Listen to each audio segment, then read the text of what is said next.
Merhabalar. Şimdi dersi bakacağız. Haydi bakalım. 1300. O بيقول لي şimdi جاوب السؤال. Devre nasıl davranışıyor? İyi de. Nasıl şöyle yalnızları bakacağız. Şimdi مش فاهم bizim أصلاً bir أي tane حاجة. devremiz var burada. O şöyle geliyor. Tamam. Şimdi bu en üst noktamda فكك يا عم بلا درس ولا بتاع مش فاهم أي حاجة أصلا. انت بتعمل الجامعه دي يعني يمكن عشان اهلك هو تعبوا في حياتهم وعملوا ده so you're doing it for them. هل بتندم انك ما خلصت جامعة؟ أنا ندمان إني أصلا فكرت أروح. لا ملهاش أي لازمة فعلا الشهادات ملهاش أي لازمة يعني. evet hocam evet. منه يا عم. انا من داي 1 في الجامعه وانا مش مدي اهتمام ليها. يعني في صوره والله انا كنت متصورها مش فاكر هي فين بالظبط. كنا في المحاضره وانا مطلع اللاب بلعب كوره انا وواحد صاحبي عادي صباح الفل. شهاده الجامعه مش هتفرق. انا معايا بكالوريوس هندسه وانا النهارده حاجه تانية خالص. عادي بكالوريوس هندسه بلان بي وقت تليفوننا. السلام عليكم، ازيكم عاملين ايه؟ رجعت لكم تاني في فيديو جديد. وقبل ما ابدا الفيديو ده انا متشكر لكل واحد منكم شاف الفيديو اللي فات وقال لي عليه كلام جميل جدا وكتب لي عليه تعليق حلو. طيب فيديو النهارده ولو لاحظتوا كده انا بصوره في الجامعه. ليه بصوره في الجامعه؟ تعالوا نعرف دلوقتي. انا بصور فيديو الجامعه في الجامعه لان سؤال النهارده هل الجامعه ليها لازمه؟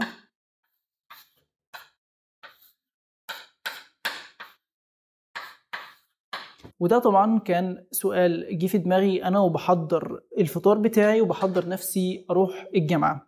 بعد اول اسبوع في الجامعه وبعد ما حسيت انا وبحضر الفطار كده حسيت ان انا اول اسبوع ده معداش بطريقه كويسه وزي ما انا كنت عايز. يعني مفيش حماس للدراسه، مفيش حماس حتى ان انا افهم الدكتور اللي قدامي بيقول ايه.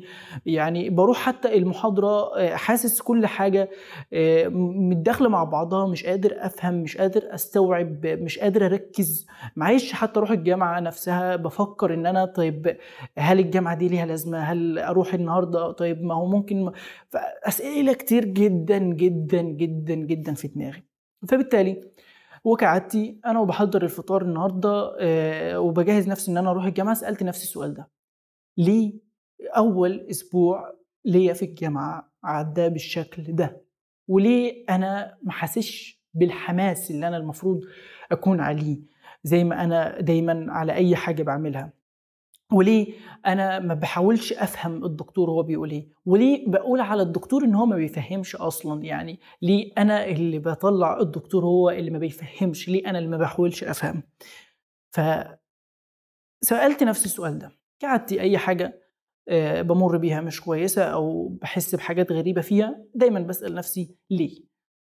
فعلى طول جه في دماغي ان الحاجات دي كلها حصلت بسبب الفيديوهات اللي أنا بشوفها على اليوتيوب، والبوستات اللي أنا بقرأها على الفيسبوك، والصور اللي أنا بشوفها على الانستجرام من الناس اللي بتقول إن الجامعة ملهاش لازمة، وإن أنا خلصت جامعة وخلصت هندسة وغيرت العمل المهني كمهندس بتاعي ودخلت في تخصص أو دخلت في عمل مهني آخر ونجحت فيه والجامعة ما فاتتنيش بأي حاجة.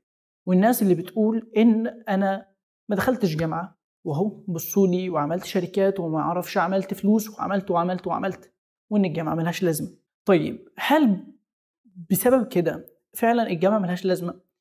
وبرضو قبل ما نخش على إجابة السؤال ده عايز أقول لكم نقطة، وهي إن فعلا وده كلام واقعي جدا، أي حاجة أنت بتتفرج عليها أو بتقرأها أو بتسمعها بتأثر على عقليتك. وده يعني لو انت شخص ما بتسألش نفسك وما بتدورش في نفسك كتير هيعدي عليك الموضوع بسهولة وهتفضل كده تايه في الطريق، ما فهمش أي حاجة ولا أي حاجة خالص وعمال تحشي دماغك بس بالكلام ده وتمشي وراه.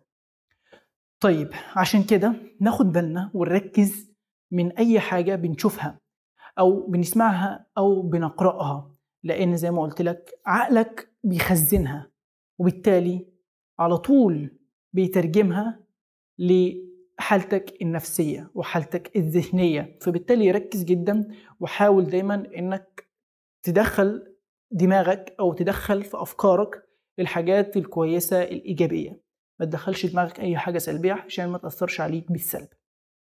طيب نيجي لاجابه سؤالنا، هل الجامعه ليها لازمه او لا؟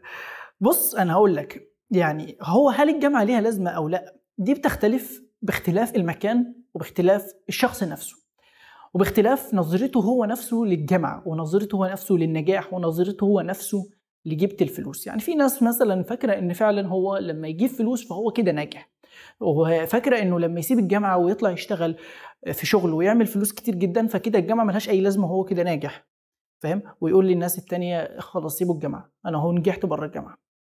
فالموضوع بيختلف طبعا زي ما قلت لك من كل شخص لشخص على حسب عقليته هو. لكن الحاجه اللي مش هنختلف عليها وهي ان الشخص اللي بيطلع يقول لك انا ما روحتش جامعه ونجحت، او الجامعه دي عشان تتعرف على ناس جديده، او الجامعه دي عشان تعمل فيها صحبه جديده، او الجامعه دي عشان تضيع فيها وقت، او الكلام ده كله. الشخص اللي هو بيقول لك كده ان هو ما راحش الجامعه ونجح في الحاجه اللي هو بيعملها دي، فهو الحاجه اللي هو بيعملها دي هو عمل فيها ايه؟ تعال نبص هو عمل فيها ايه، والا ما كانش هينجح. اول حاجه هو عملها ان هو رسم خطه لنفسه في الموضوع ده، او خطه لنفسه في المجال اللي هو نجح فيه ده، وحط لنفسه في المجال ده برضه هدف، وعلى اساس الهدف ده اشتغل واجتهد وتفوق ونجح بره الجامعه. طيب لو خدنا الشخص ده نفسه ودخلناه الجامعه وقلنا له تعالى الجامعه وعمل نفس الخطه دي وحط لنفسه نفس الهدف ده واشتغل بنفس الشغل اللي بيشتغله بره ده وتفوق ونجح، هل هينجح في الجامعه ولا لا؟ ببساطه شديده جدا هينجح. فزي ما هو بنفس الفكر ونفس العقليه اللي نجح بيها في الحاجه اللي بره الجامعه دي، برضو لو انت جبته ودخلته الجامعه بنفس الفكر ده وبنفس العقليه هينجح برضو وهيبقى للجامعه فايده. هو جاب فلوس بره الجامعه، انت برضو من الجامعه تقدر تجيب فلوس. احنا عندنا قد ايه ناس كتير جدا، يعني احنا دلوقتي هنتكلم بس في موضوع جبت الفلوس وان الناس شايفه ان الفلوس هي مستوى النجاح. هنيجي بعدين للحاجات التانية من فوائد الجامعة ومن إن ليه الجامعة ليها لازمة. طيب الشخص ده جاب الفلوس من بره الجامعة وهو كده بالنسبة له نجح بره الجامعة، انت برضو من الجامعة تقدر تجيب فلوس لو انت تفوقت واجتهدت في الجامعة بتاعتك، وزي ما هو في المجال اللي هو بره الجامعة بيجتهد وبينجح وبيعافر ويعني وكده وبيحط هدف قدامه، انت برضو في الجامعة حط لنفسك هدف واجتهد وعافر وانجح، وبعد ما تتخرج بالمجموع اللي انت طلعت بيه الاول على دفعتك وطلعت بيه الاول على الجامعة كلها، هتقدر بعدين ان انت تشتغل في شغلانة محترمة، وبعد ما تشتغل في الشغلانة المحترمة دي هتشتغل فيها براتب كويس. خد الراتب بتاعك ده وانت بعدين مع الوقت ومع الحاجات اللي انت هتتعلمها في الحياة هتقدر بعدين تأسس حياتك وتكبر نفسك اكتر بكتير جدا وتعمل شركتك زي ما هو برضو من بره الجامعة عمل شركته وعمل احلامه وحقق احلامه، وانت برضو بنفس الطريقة ممكن تحقق احلامك وتبقى هي حجر الاساس الجامعة اللي انت اتخرجت منها. وناس كتير جدا عملت كده، ناس كتير جدا، انا مثلا بدرس مجال هندسة كهرباء والكترون، ناس كتير جدا بنت شركات ومن اساس جامعي، فاهم؟ يعني ما نقدرش نقول لا الجامعه ما تعملكش فلوس، لا الجامعه تعمل لك فلوس، فاهم؟ بس انت يوم ما تجتهد فيها فعلا وتديها من وقتك وتديها من طاقتك العقليه والذهنيه وتديها من طاقتك الجسديه كمان، يوم ما هتعمل كده هتعمل لك فلوس وهتجيب لك فلوس. برضو الناس اللي عملت تحول مهني، الناس دي عملت التحويل ده على اساس جامعي، وإلا ما كانوش برضو هينجحوا في الحاجة اللي هم حولوا لها لو ما كانوش برضو فعلا عندهم أساس جامعي أو تأسيس ذهني وفكري في الجامعة. لأن الجامعة مش بتغير أو مش بتجيب لك فلوس بس، لا الجامعة كمان بتغير في تفكيرك، حتى لو أنت مش هتشتغل بالشهادة بتاعتك وهتشتغل في حاجة تانية، فبرضو بالأفكار اللي أنت عملتها في الجامعة وبالتفكير اللي أنت خدته من الجامعة والأساسيات اللي أنت خدتها من الجامعة دي هتقدر تنجح في الحاجة التانية اللي بره تخصصك واللي غير تخصصك. طيب هو انت هتيجي تقول لي في ناس تانية بتجتهد وبتطلع الأوائل على الدفعة بتاعتها وبتطلع الأوائل على الجامعة وبرضه ما بيعملوش فلوس وما بيلاقوش شغل أصلا. هقول لك زي ما أنا قلت لك في الأول خالص، ده بيعتمد على الشخص نفسه.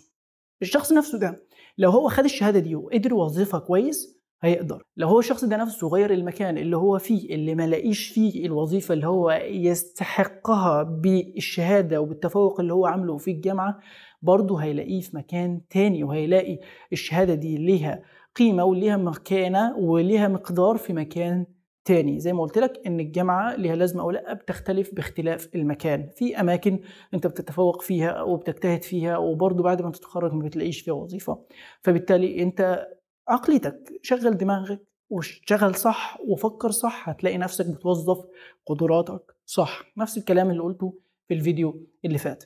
طيب نيجي لاخر حاجه، وهي ان الجامعه كمان واهل العلم والعلماء ليهم قيمه وقدر عند الله عز وجل. واصلا هنا في الحياه كلها مفيش اي حاجه كانت هتشتغل ولا كانت هتستمر ولا كانت هتتطور ولا كنا هنوصل للدرجه من التطور دي بدون العلم والعلماء. فبالتالي احنا ما نقدرش نعيش من غير الجامعه، وما نقدرش نعيش من غير العلماء، وما نقدرش نعيش من غير الاساتذه والمدرسين.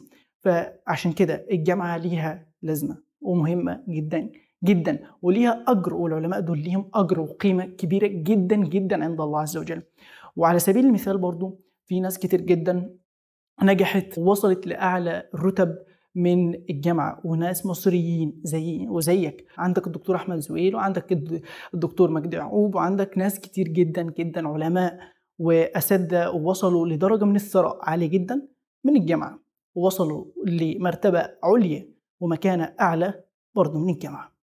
فعشان كده ما تيأسش يا صديق الطالب، الجامعة ليها لازمة، واجتهد وذاكر دروسك كويس جدا وتفوق. حط لنفسك هدف، حط لنفسك خطة صح، هتلاقي نفسك بتوصل من الجامعة إن شاء الله. وأشوفكم في فيديو جديد. السلام عليكم ورحمة الله وبركاته. إذا أردت الدنيا فعليك بالعلم، وإذا أردت الآخرة فعليك بالعلم، وإذا أردتهما معا فعليك بالعلم. والعلم لا يعطيك بعضه إلا إذا أعطيته كلك، فإذا أعطيته بعضك لم يعطيك شيئا. ويظل المرء عالما ما طلب العلم، فإذا ظن أنه قد علم فقد جهل. طالب العلم يؤثر الآخرة على الدنيا فيربحهما معا، بينما الجاهل يؤثر الدنيا على الآخرة يخسرهما معا.